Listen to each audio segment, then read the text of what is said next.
Boa noite, você vai ver hoje no Tarek Notícias. Portugal entra em confinamento parcial por 2 semanas. O governo prorroga a presença das Forças Armadas na Amazônia até abril do ano que vem. A Itália coloca 4 regiões, incluindo a Lombardia, em lockdown contra o novo coronavírus. O ministro Edson Fachin rejeita novo pedido do ex-presidente Lula para suspender o caso do triplex do Guarujá no Supremo Tribunal de Justiça. Eleitores do Mississippi, nos Estados Unidos, aprovam nova bandeira sem símbolo confederado. De olho em 2021, o chefe e diretor-geral da equipe da Ferrari da Fórmula 1, Mattia Binotto, vai se ausentar no GP da Turquia e de outras etapas na Fórmula 1. Eu sou Tarek Lakis e está no ar o Tarek Notícias.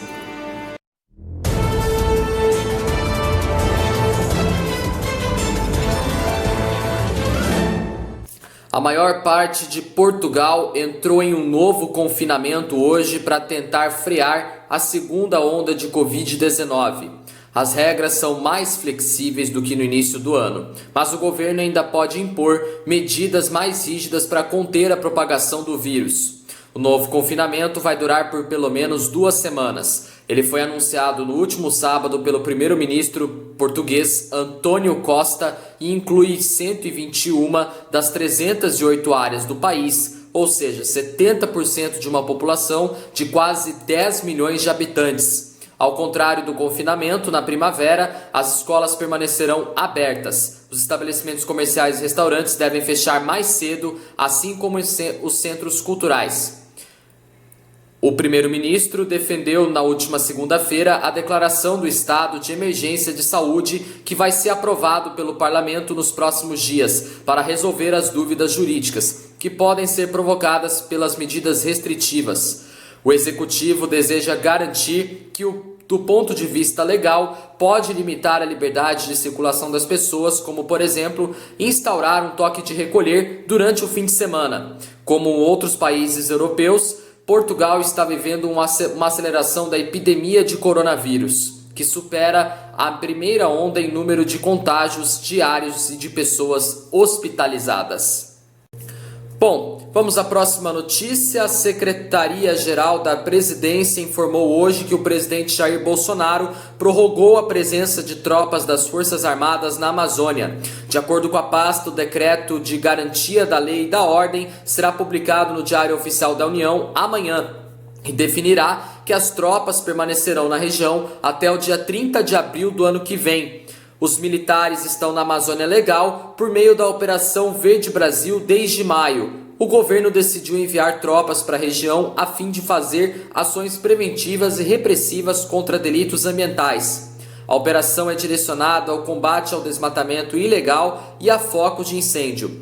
O decreto da garantia da lei e da ordem previa que a operação acabaria em junho, mas o prazo foi estendido para julho e depois para novembro. Na semana passada, o vice-presidente Hamilton Mourão, que comanda o Conselho Nacional da Amazônia Legal, afirmou que o governo federal iria prorrogar novamente a presença das Forças Armadas na Amazônia. Segundo o vice-presidente, foram alocados 400 milhões de reais para a operação e ainda há 180 milhões de reais. O vice-presidente iniciou hoje uma viagem pela Amazônia com embaixadores de outros países a fim de mostrar a situação da região.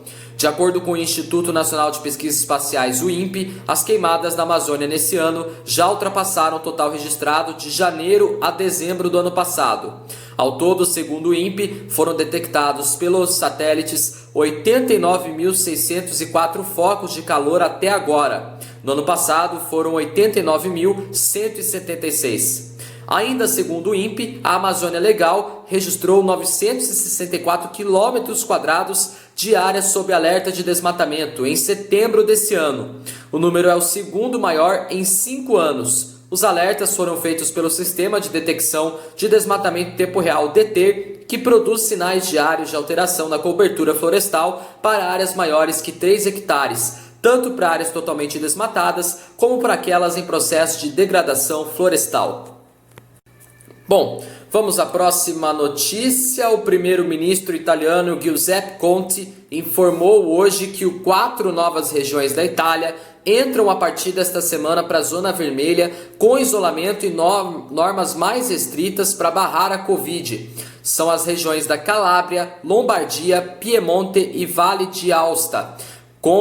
O primeiro-ministro já havia assinado ontem à noite um decreto para instaurar um novo toque de recolher em todo o país, em meio à segunda onda de Covid-19 na Europa. A restrição será das 10 da noite até as 5 da manhã e começa amanhã e vai até o dia 3 de dezembro. A Itália é o 6º país com mais mortes e é o 12º com mais casos no mundo atualmente, segundo o levantamento da Universidade Johns Hopkins.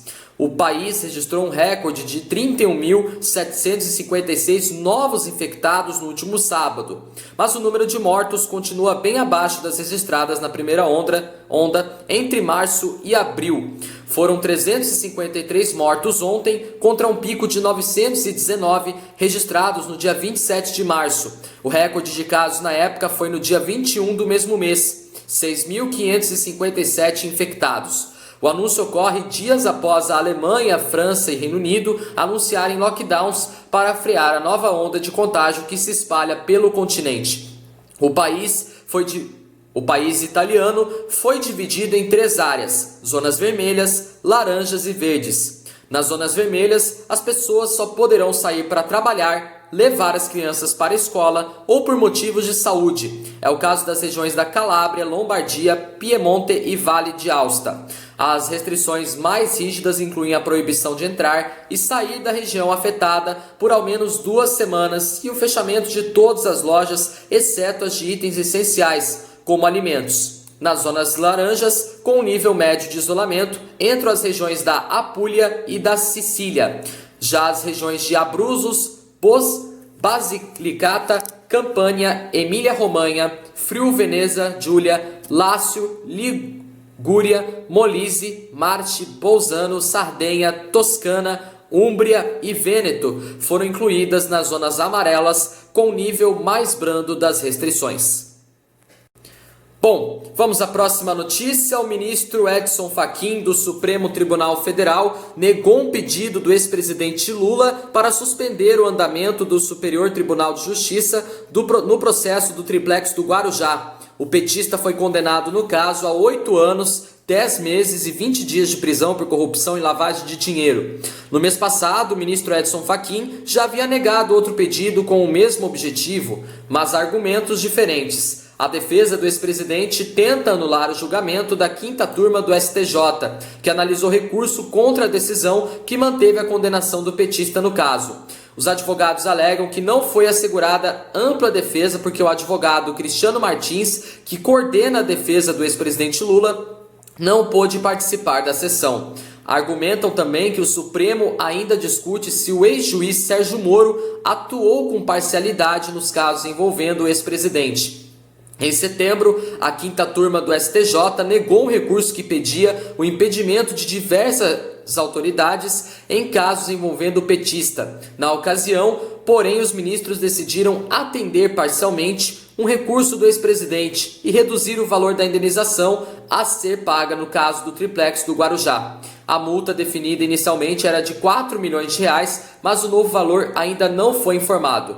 O ministro do STF, Edson Fachin, afirmou que não identificou legalidade que justifique conceder uma liminar para paralisar o processo.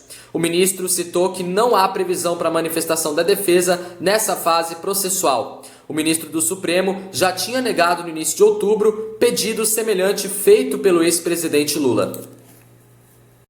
Bom, vamos à próxima notícia. Os eleitores do estado do Mississippi, nos Estados Unidos, aprovaram ontem uma nova bandeira com uma magnólia e a inscrição In God We Trust, que em português significa Confiamos em Deus. Criada após o estado sulista retirar a antiga bandeira que tinha o símbolo confederado, ela agora foi ratificada pela população. Com um longo passado segregacionista, o Mississippi foi o último estado americano a abolir o símbolo e sua bandeira.